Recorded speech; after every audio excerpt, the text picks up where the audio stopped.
Hi, do you need with today's thought? So first, a little summary of what I'll be talking about today, so you can decide whether you want to listen to the whole vlog, listen to me talk in detail, and occasionally, I'll admit it, ramble. So if you don't want to listen, here's a summary of what I'll be talking about. I'll be talking about, well, our liberal friends have this term, root causes, and what that means usually is denial of the obvious, if it reflects badly on people whom liberals favor. So you may have read in New York City, there's been recently random women walking down the street and getting punched in the face, just punched in the face. And the obvious explanation is you have some really bad people out there who have no sense of morals at all, and that's why they're doing it. So they punch women in the face. But if you're a liberal, well, it's the patriarchy, it's white supremacism, it's slavery if the puncher is black, and that's what happens often, that the puncher is black and the punchee is a white woman or an Asian woman. And some of them, you can search on YouTube and you'll find that some Asian women especially, and Asian men, have been really severely attacked, much more than just a single punch in the face. But this is what I mean by rambling, because I want to talk about root causes. Sometimes there are root causes, or maybe root causes is too strong a word, but sometimes there is a reason for something. Now, I'm talking about these demonstrations that you're seeing on college campuses all across the country, anti-Israel, supposedly, ostensibly anti-Israel, but actually pro-Hamas, pro-massacre of Jews demonstrations. And why are these happening? Now, one of them, the obvious one, is anti-Semitism, because these people, well, first of all, there's a large majority support of Israel in the United States. And not only, among Jews, obviously, but also among Christians. But Christians are not being attacked, only Jews. And all Jews, even though there are some wrong-minded, in my opinion, useful idiots, groups such as Jewish Voice for Peace, who are out and out Marxists, and they hate Israel as much as I don't know, your average jihadist. But they would be attacked too if they're visibly Jewish, because no one's going to ask them no jihadist or no Hamas supporter is going to ask them their position before harassing them or assaulting them, or even, who knows, maybe even worse. So that's one reason. And then one other obvious proof of this is that you have next door in Syria, how many hundreds of thousands of people did Assad kill? And never mind Boko Haram in Nigeria and Africa. There's this very extreme jihadist, extreme Muslims who are attacking, killing Christians by the dozens. And then you have, we can talk about the Uyghurs in China too, the treatment of them, but they don't care about that. That's not important. You don't see demonstrations about that, only about the actions of the only Jewish state. So that's one obvious reason, anti-Semitism. But there are a couple other reasons that don't get reported as much. That's what I want to share with everybody today. So the first one is just simple, flat out ignorance. And let me reach for my paper here. Excuse me, should have it in my hand. When we put up the headline, anti-Israel protesters at NYU admit they have no idea what they're protesting. I wish I was more educated. Well, I wish you were more educated too, and not just about on the Israel-Hamas issue, but just simple grammar. It should be, I wish I were more educated. But I'm not going to, people have noticed this about me before, that I'm kind of a stickler for grammar. And, well, this is one of these digressions, ramblings that I'm going to try to avoid doing today. But anyways, simple ignorance. And let's hear from that woman in that headline that I just showed you, that photo. Here she is on video. And what would you say is the main goal with tonight's protest? I think the goal is just showing our support for Palestine and demanding that NYU stops.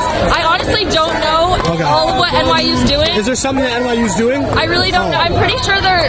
Do you know what NYU's doing? About what? About Israel. Why are we protesting here? Palestine will be free! I wish I was more educated. I'm not either. Oh. I came from Columbia. I was there up at Columbia, and we came down. They said NYU students needed our support, so I came down. I heard there's lots of cops. Some people were saying it was getting dangerous. So that's one reason, just as I said, simple, flat out ignorance. And you have a woman here, a young college student, frankly admitting that she's at the demonstration, but she has no idea what she's demonstrating about. And she asks her friend, right, what are we demonstrating against? And she didn't know either. All right. So that's one. Now the second one, and this is much more dangerous and much more pernicious, and I'm going to, well, instead of myself explaining it, I'm going to have Alan Dershowitz. I'm sure everybody knows, or you should know who Alan Dershowitz is. Very prominent lawyer. He defended O.J. in the O.J. trial, and also defended Trump in his the first impeachment. So you should know who he is. But he had a very important, very perceptive insight that I didn't know, but this really explains what's going on with these college students. So here's Alan. My question for you is this: is it a bridge too far to worry that some of these people, some of them students, some of them a little older, agitators, professional agitators, radicals, is it a bridge too far to worry that some of the people who say we are Hamas would actually join Hamas and help Hamas engage in terrorism against the United States? And now let's be very clear about it. Hamas is coming to the United States. It's coming to a theater near you. If it's not completely defeated and destroyed in Gaza, there are already Hamas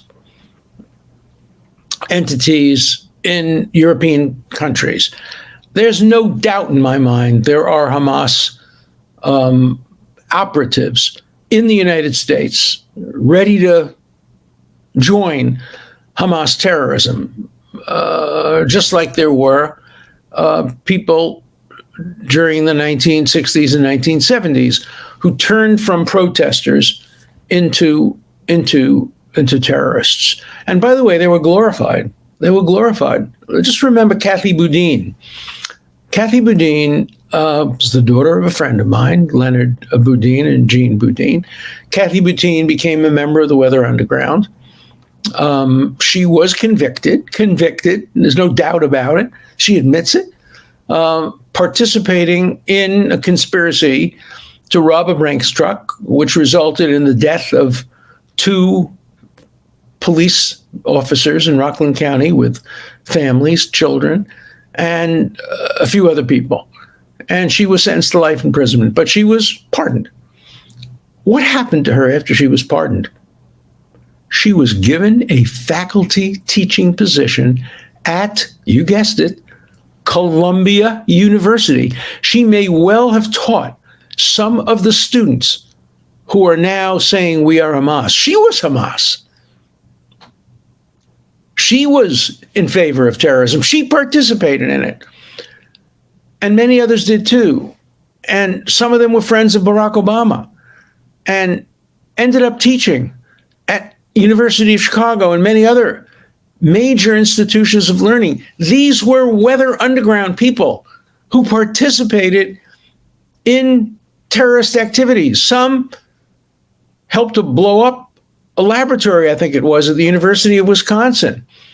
Others, including Kathy Boudin and others, planned to blow up Fort Dix, an Army station in New Jersey. And some of them were planning to blow up recruitment centers for the Vietnam War. So they made the transition pretty easily from protesters to terrorists. What makes us wonder? What makes us think that some of these obnoxious, horrible, racist students who were yelling, burn down Tel Aviv, burn Tel Aviv down to the ground, wouldn't also want to burn New York? Who wouldn't also want to burn Chicago? What makes us think that these zealots, these extremists, who are now engaged, some of them in criminal conduct, blocking access of Jewish students to the university, hitting a woman with a Palestinian flag in the eye, and engaged in other kinds of violent conduct, what makes us think they won't make the transition? What you just saw from Alan Dershowitz, that is the real problem.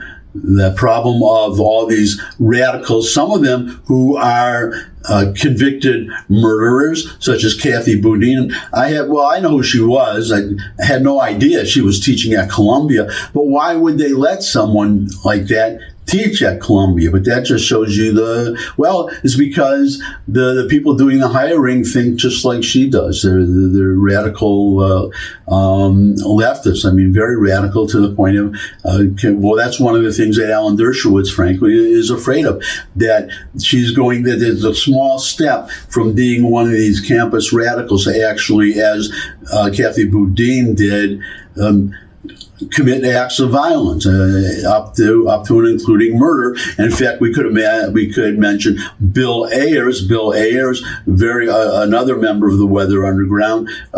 He was on trial for murder, and this is the important part. A close friend of Barack Obama. Okay, close friend of Barack Obama. He was accused, indicted for murder, but he got off on a technicality. He was found not guilty on some technicality. I don't remember what it was, but I do remember very well standing before the country and saying, guilty as hell, free as a bird. And where is Bill Ayers today? Unless he's retired, he's teaching too. I don't know at which university. But you see, all these radicals who were demonstrating against the Vietnam War when I was a college-age person, was college-age white cis male. Cis male, I like that, or cisgendered male, whatever. I'm just having fun. But the point is, these people, a lot of them, they didn't get regular jobs. They just stayed in academia and eventually became professors, and now they're teaching not only whatever subject they teach, and sometimes the subject is it could be an actual. Well, I think you say of an English teacher talking about patriarchy and white supremacism and whiteness and white privilege. But I believe that there are actually courses in colleges. If you're paying for your kid's college education, he could be taking a course on patriarchy and whiteness and white privilege. So the course is actually dedicated to that. But the point I'm making is the one that Alan Dershowitz made. That is the real cause. These, not just the universities. Maybe you heard of the head, chairman, president, whatever, I'm not going to look it up, of National Public Radio, and she is way out there, way out to the I'm going right, but I should go left maybe, way to the left, which is stage right, I guess. No, that's stage never mind. Way to the left, and and what really shocked me, well, it didn't surprise me, but it distresses me, put it that way. But there are 87 registered Democrat editors at NPR, and there is not one registered Republican. So that's what a friend of mine she's liberal, and we had a discussion about this in a way. Because I'm conservative, and we were talking, and she said, well, do you ever listen to other views? Do you just listen? I hope you're listening to other people. And I said, yeah, I do. I do it for no other reason to research these vlogs that I do.